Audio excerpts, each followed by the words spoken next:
บายดีทุกคน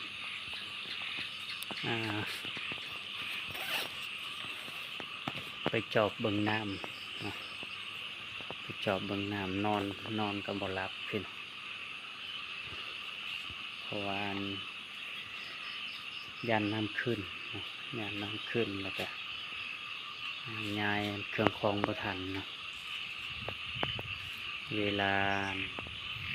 1:50เดี๋ยวนี้เนาะ2:00ยังเบิ่งนำกันเนาะนอนเทิงเฮือนก็บ่หลับมานอนเต็นอยู่สิเนาะ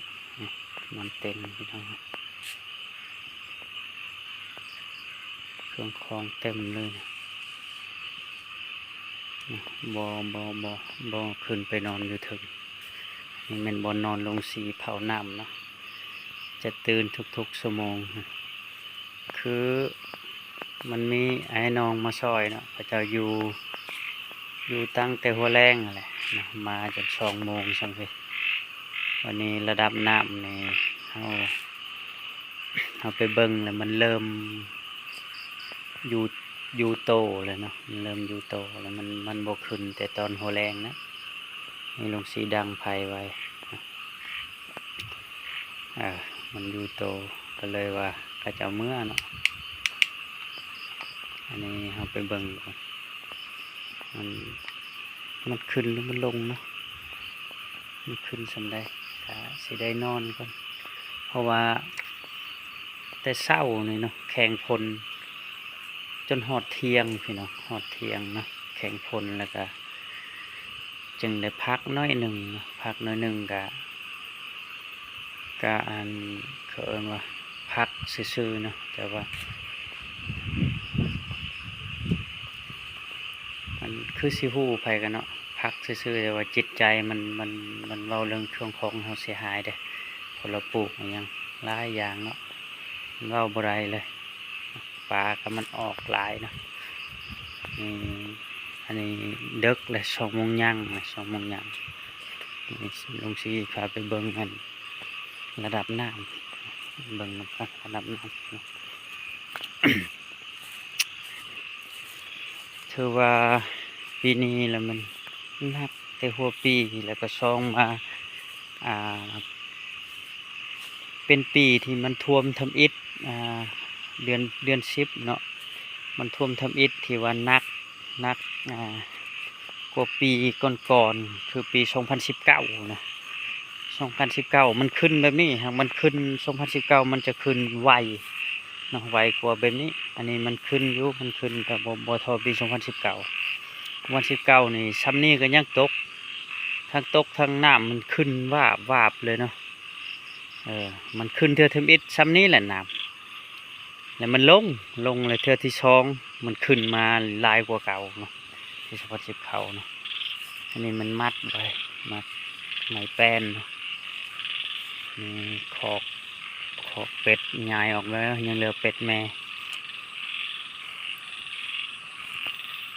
อันนี้ระดับน้ำยังเพิ่มขึ้นเด้อระดับน้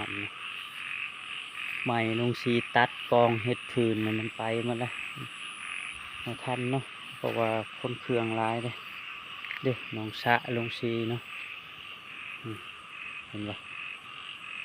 ความสูงน้องนี่เท่าไรจะว่าตูบน้อยหนึ่งก็ฮอดเนาะนี่น้องปลาเด้อพี่น้องเด้อน้องปลาอันนั้นคันคูเนาะ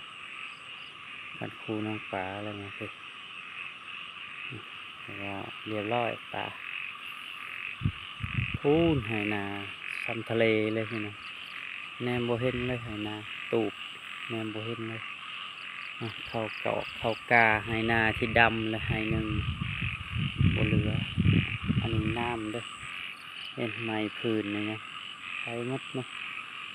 เมื่อยมันบวยักคนละพระเลยเนาะไม้แป้นแบบคือว่าลายโตนั้นโตแป้นนะไม้โตน้ำ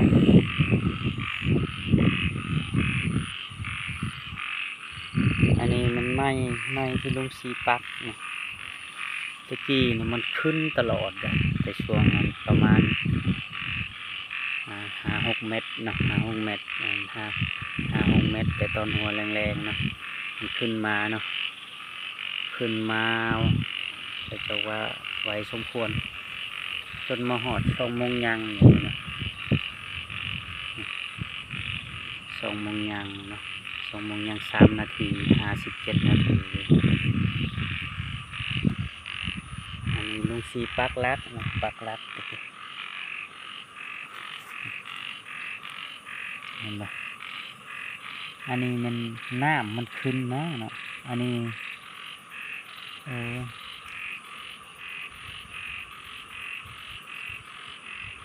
นะสันก็คือว่ายังขึ้นได้บริลงเนาะขึ้นมาหลายเนาะสันเมื่อกี้เนาะชั่วโมงละ2-3 เมตรเท่านั้นมันขึ้นอันนี้ถือว่า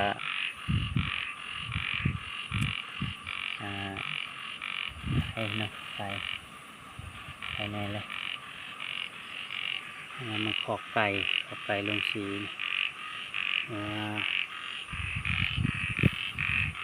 เรียบร้อยผิดจะหอดผิดที่แล้วนะมันนั่นขอกไก่นะนี่ดอกไฟกับตัวไก่นะไก่สิ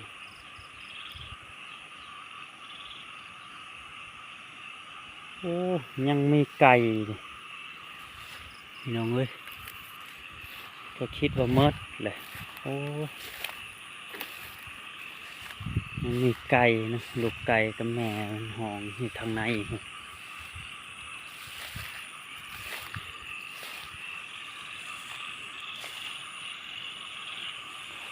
เห็นได้ปะนี่เขากากระดำโมมดใช่เขากาดำโมทันนะโอ้ไก่แม่ลูกอ่อนทางในเดี๋ยวสิเขาไปกัน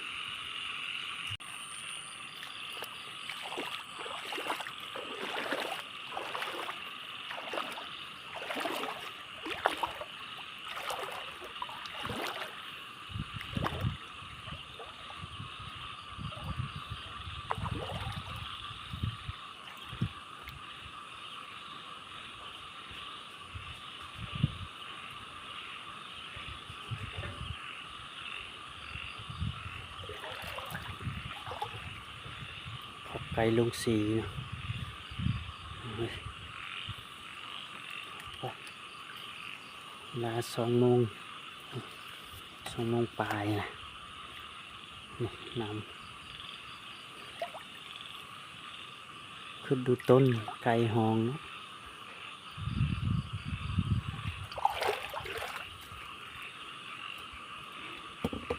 โอ้ขอกไก่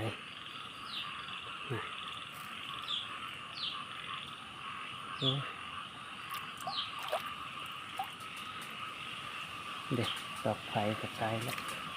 เชียงเอิกที่ได้นำนะ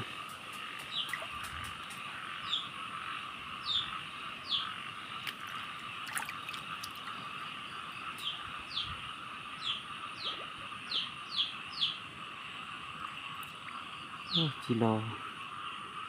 นี่จิโล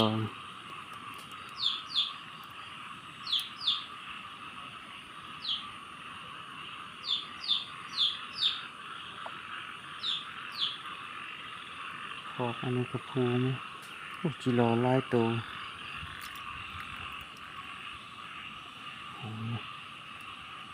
อ๋อแต่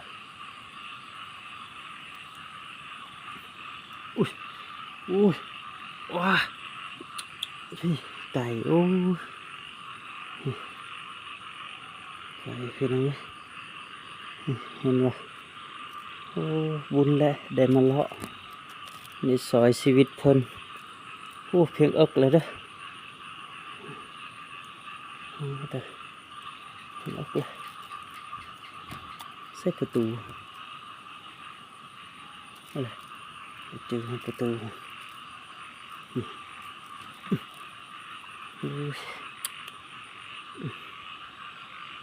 โอ้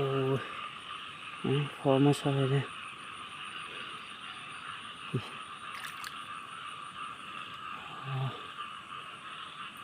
ปักเสียบนะลูกเลยพี่น้องเลยถ้าดูต้นนี่เลย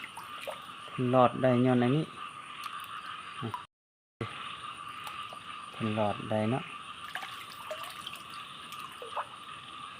เป็นหลอดได้นี่งานตัวนี้หางเนาะหางอันนี้หางค่อยเฮ็ดเองค่อยเอาไม้เฮ็ดหางอันนี้นี่เป็นหลอดมาได้นี่จะเบิ่งไก่ตีได้นี่นะไก่ตีรอดแล้วเจ้านะลูกเอ้ยเวลา2 โมงปลายนะมาจอบโอ้ยนี่มาจอบน้ำเนาะมาจอบน้ำแล้วก็นี่แหละนี่ปลอดภัยแล้วเพิ่น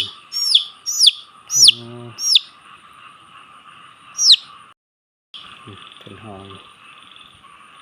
ควรยังตัวแม่ก็ได้ยิน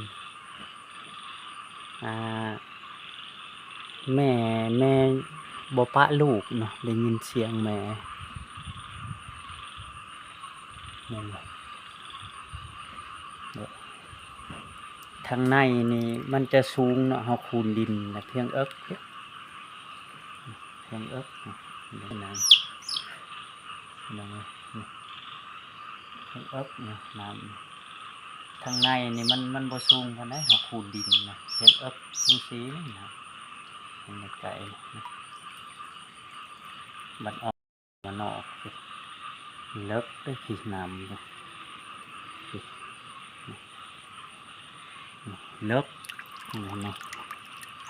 นี่มันจะเป็นคอยเลยเพราะมันจะเลิกเลยเดี๋ยวเขาจะปะอยู่นี่ครับปะอยู่นี่เพิ่นไปสอกแม่เพิ่นก่อนเพื่อได้ยินเสียง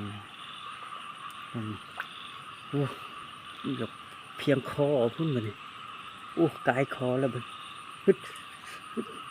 อันนี้ประตูนึงนี่ประตูโอ้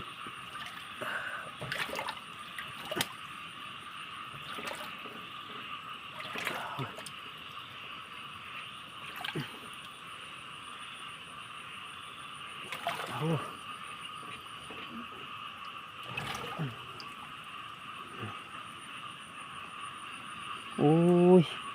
แม่เอ้ยตัวนี้ยังตัวหนึ่งนี่เงาเลย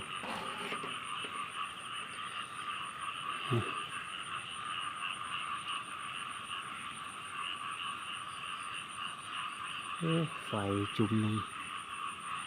นี่ไฟจุ่มลงดินนี่ลงน้ำนะ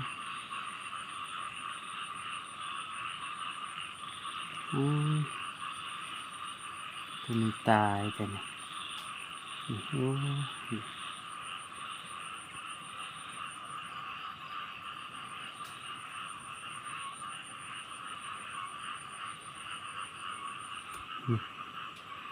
ตัวนี้รอดย้อนนั้นโอ้ยรอดย้อนนั้นบอนเฮาเฮ็ดอันนั้นเด้หางไข่เด้อ้าวไปพุ่นเลยแล้วมันนี่โอ้ยไว้เขา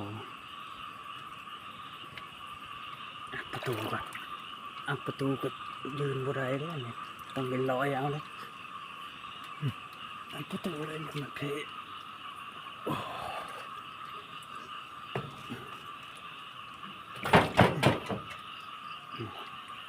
เด้นี่ไฟเลิกทำลอยเอาไก่กันโอ้ยไปเนื้อก่อนให้ปลอดภัยแล้วจ้ะทำให้ลงไปนี่ลอยเอาได้ก่อนให้ลงมาโอ้ย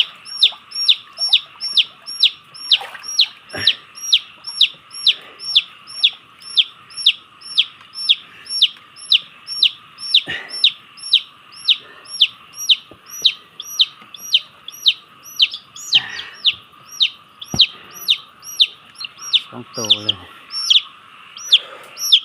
ไปเลยนี่ไปแล้ว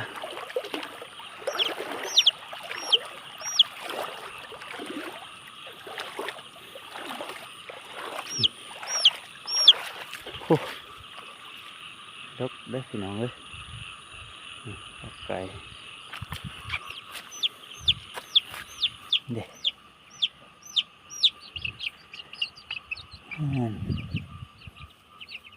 เด็กหมูเพิ่นน่ะนี่เป็นอะไรนะ